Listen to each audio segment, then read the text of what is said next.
Oke, balik lagi di sesi bedah sumber kita. Hari ini kita mau ngoprek-ngoprek salah satu hobi paling fenomenal ya di Indonesia, dunia kicau mania. Dan fokus kita kali ini ke primadonanya, si cucak hijau. Jadi misi kita kali ini ya kita coba pecahkan teka-teki besarnya. Gimana bisa seekor burung rakyat yang dicintai jutaan orang, tiba-tiba statusnya jadi katakanlah buronan di mata hukum. Tapi di saat yang sama, harganya justru meroket sampai setara mobil mewah. Ini teka-teki yang rumit sekali memang. Karena yang kita bicarakan ini kan bukan sekedar hobi biasa. Ini tuh sebuah ekosistem utuh. Tumbuh dari bawah, dari akar rumput. Di dalamnya ada perpaduan antara kultur, gengsi sosial, perputaran ekonomi yang, dahsyat. Dan yang paling krusial sekarang yaitu benturan keras dengan hukum dan isu konservasi.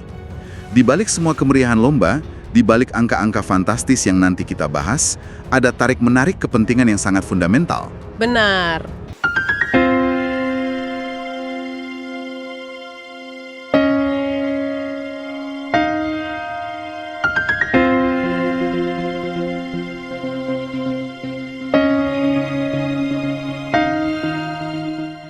Dan untuk mulai, kita harus paham dulu, kenapa sih cucak hijau ini bisa begitu merakyat? Kenapa basis penggemarnya bisa masif banget? Sumber-sumber kita sepakat sih, burung ini dianggap punya karakter unik, gampang adaptasi, dan suaranya itu bisa niru banyak burung lain. Nah, karena statusnya sebagai burung rakyat inilah, ada satu gebrakan yang menurut saya luar biasa dari seorang tokoh, namanya Kaji Said. Beliau berencana menggelar lomba cucak hijau di tahun 2026. Hadiah utamanya, mobil. Kalau kita cuma lihat hadiahnya, ya mungkin kedengarannya kayak sensasi biasa. Tapi kalau kita gali lebih dalam dari wawancara dengan beliau, ini bukan soal sensasi loh. Kaji Said itu merencanakan tiket lombanya sangat terjangkau, di bawah 1,5 juta rupiah. Coba bayangin deh, tiket di bawah 1,5 juta, peluangnya bawa pulang mobil. Ini sebuah statement. Beliau bilang ini cara menepati janji ke komunitas akar rumput. Oh, jadi ini semacam demokratisasi lomba ya? Mengembalikan panggung ke pemain-pemain kecil yang selama ini mungkin merasa tersisih oleh event super mahal yang tiketnya bisa puluhan juta. Jadi ini cara mengangkat martabat si burung rakyat tanpa harus bikin kantong pemiliknya bolong. Tepat sekali. Gairah inilah yang bikin inisiatif kayak dari Kaji Said ini disambut luar biasa. Karena ini menyentuh denyut nadi komunitasnya. Dan denyut nadi ini bukan cuma soal budaya tapi juga ekonomi kan? Pasti perputarannya gede banget. Sangat besar. Langkah Kaji Said itu juga bisa kita baca sebagai indikator kesehatan ekonomi di level komunitas. Ini bukan lagi sekedar hobi, tapi industri padat karya. Coba Anda pikirkan rantai pasoknya.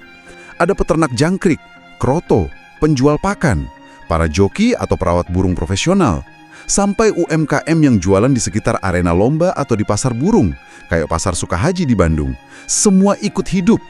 Tapi ya itu, tingginya permintaan ini di masa lalu jadi pedang bermata dua. Karena untuk memenuhinya, sumber utamanya cuma satu, alam liar. Nah, ini dia titik baliknya. Karena permintaan yang begitu besar dari alam liar, pemerintah akhirnya nggak tinggal diam. Dan respon pemerintah inilah yang benar-benar mengubah peta permainan secara total untuk semua penggemar cucak hijau.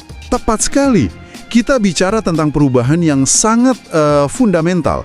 Lewat Peraturan Menteri LHK nomor P106 tahun 2018, burung cucak hijau, nama latinnya Chloropsis sonerati, itu resmi masuk ke dalam daftar satwa yang dilindungi. Ini kayak gempa bumi buat komunitas kicau mania.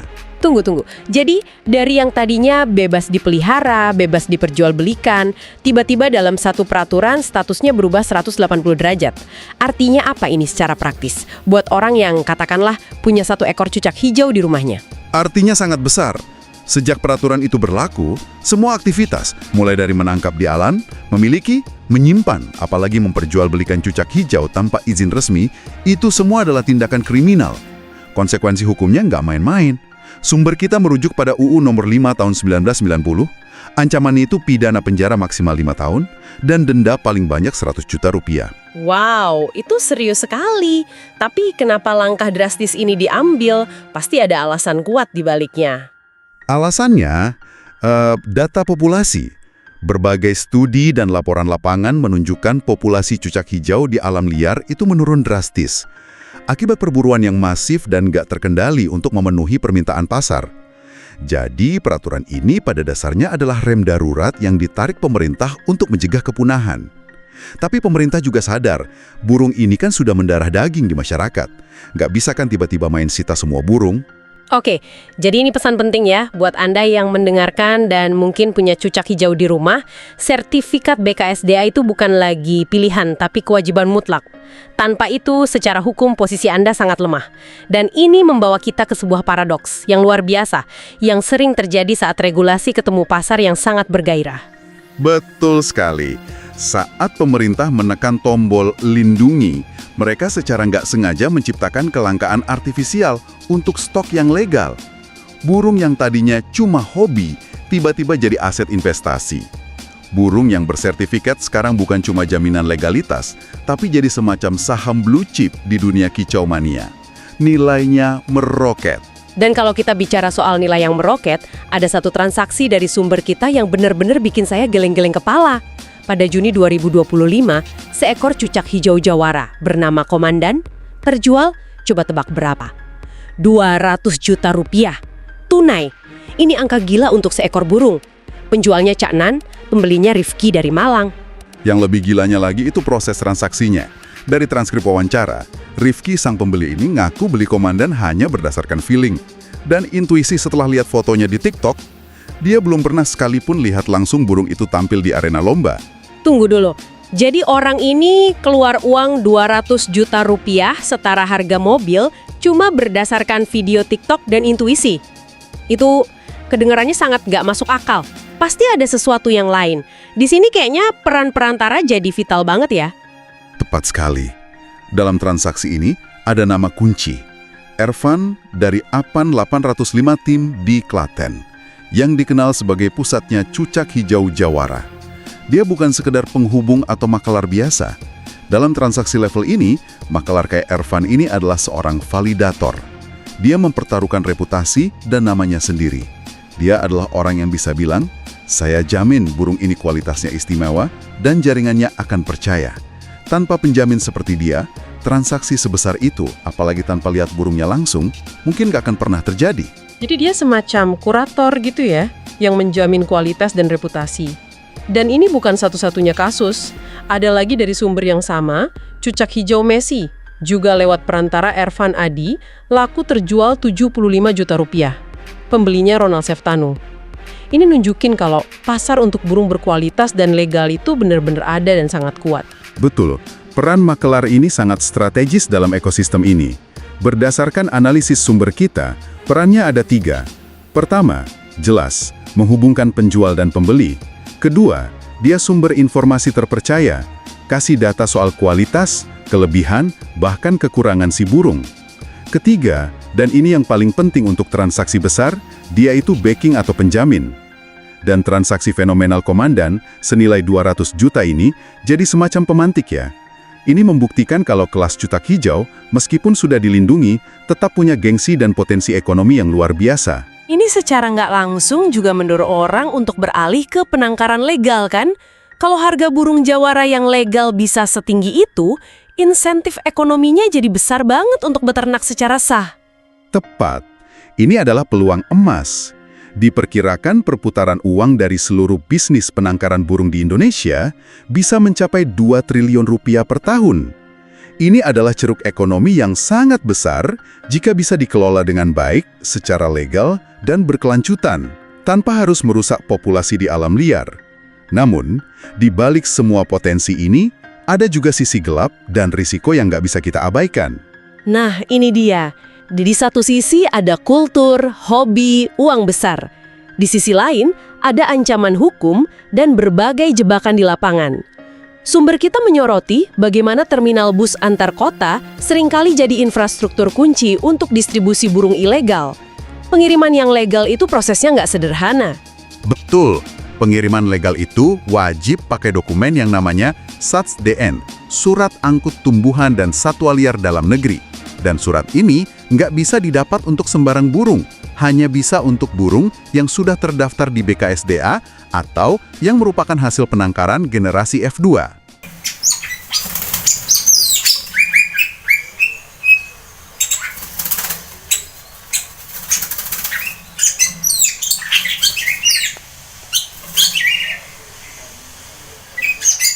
Generasi F2, apa itu artinya? F2 itu singkatan dari filial kedua. Gampangnya gini, ini adalah cucu dari burung tangkapan alam. Jadi ada indukan dari alam, itu F0, anaknya adalah F1, lalu cucunya F2. Status F2 ini penting karena membuktikan bahwa burung tersebut adalah hasil dari siklus penangkaran yang berkelanjutan, bukan sekedar anakan pertama dari burung yang baru ditangkap dari hutan. Ini cara negara memastikan bahwa yang diperdagangkan itu benar-benar hasil budidaya. Oke, jadi selain risiko hukum dari perdagangan ilegal, risiko apa lagi yang harus diwaspadai oleh para pemain di dunia ini? Risiko penipuan sangat tinggi, modusnya banyak sekali.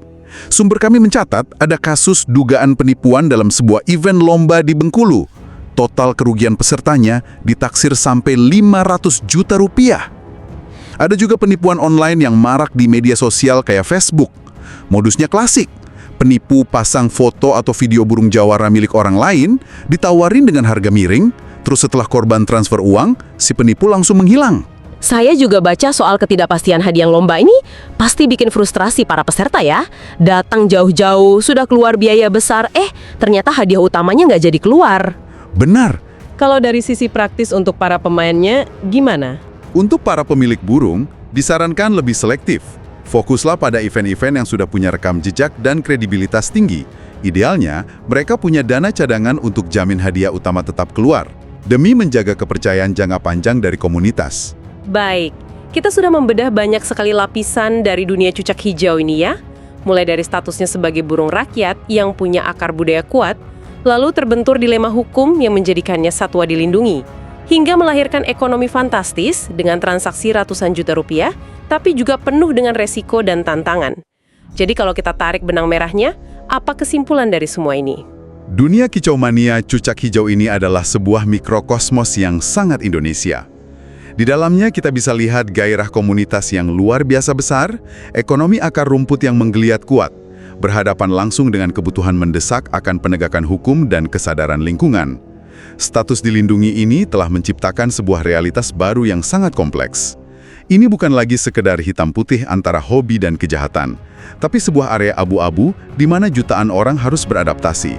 Sebuah persimpangan yang menarik antara tradisi, ekonomi, dan modernitas konservasi. Tepat. Dan ini meninggalkan kita semua, terutama Anda yang mendengarkan, dengan satu pertanyaan besar untuk direnungkan. Mungkinkah gairah hobi yang sudah begitu mendarah daging di masyarakat ini bisa diselaraskan, bisa berjalan beriringan secara harmonis dengan kelestarian alam? Ketika nilai seekor burung bisa mencapai ratusan juta rupiah, apakah insentif ekonomi yang dahsyat itu pada akhirnya akan lebih mendorong lahirnya ribuan penangkar legal yang berkelanjutan? Atau sebaliknya, justru akan memicu perburuan ilegal yang semakin canggih, semakin terorganisir, dan semakin merusak? Masa depan kicauan cucak hijau, baik yang merdu di dalam sangkar maupun yang liar di dalam hutan, sangat bergantung pada bagaimana kita semua menjawab pertanyaan tersebut.